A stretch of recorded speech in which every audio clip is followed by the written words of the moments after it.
Maybe. Hi, I'm Steve. And I'm Crystal. And welcome to Cafe Biblos. So we're going to start out with the book of Psalms today, like we've been promising.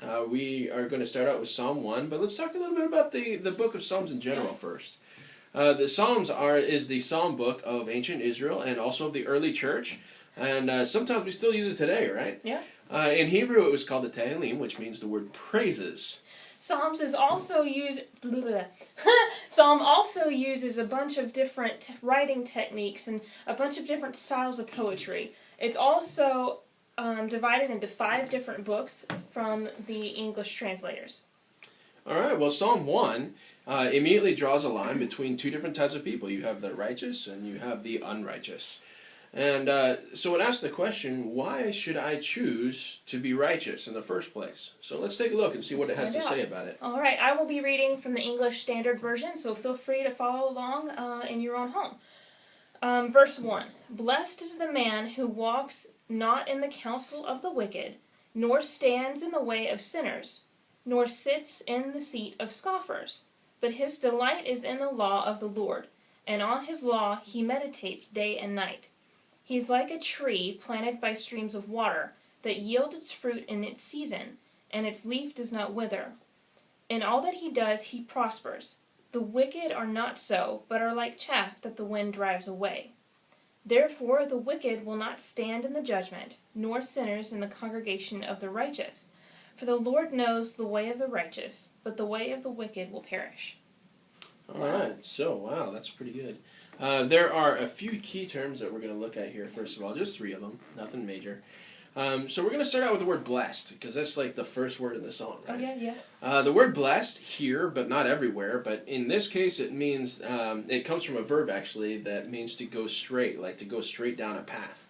As opposed to veering off to the right and left. Wow. And so it's kind of like the Irish saying, you know, may the road rise to meet you and smack you in the face, or... No, that's not right. Nope. No.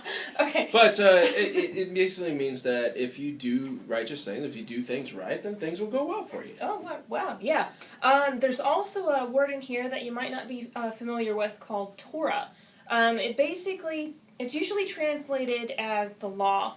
But it is also sometimes translated as instruction or being taught or teaching or maybe even doctrine. Yeah, it's a very familiar word in the church, right? Oh, the word doctrine, New Testament especially. Yeah. Mm-hmm. So it's the same word in both the New and the Old Testament as far as that goes. Then we have finally the word righteousness, and it sounds like a really scary word. I mean, you think of the word like self-righteous, right? The word actually means to be right, so it's along those lines in a way.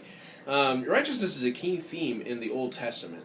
The idea behind it is that if you do things right, or if you do the right things, then you can do stuff. I mean, you'll be successful in everything that you do. Basically, it means if you take care of everything around you, then everything around you will take care of you.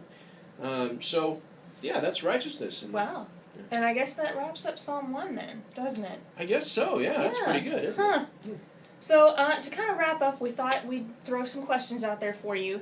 What does it mean to you to be right? We looked at the word righteousness, and so it just means to be right. So, what does that mean to you? What does it mean to do good things? Why do we even care to do this? Why do we even want to be right? Why do we even want to do these things? So, don't forget to like us on Facebook and to share with your friends. Also, be sure to comment below with any questions that you may have, any comments or anything like that, and just talk among yourselves and everything like that. So, the idea here is to get a lot of discussion going, and not just between us and you, but between each other. So feel free to talk to each other. We'll be around to make sure everybody is nice about it and everything. But yeah, feel free to discuss down below, and we can't wait to see you tomorrow with Psalm 2. Yeah. All right. Take care. Good night. Bye. I mean, good morning. Good day.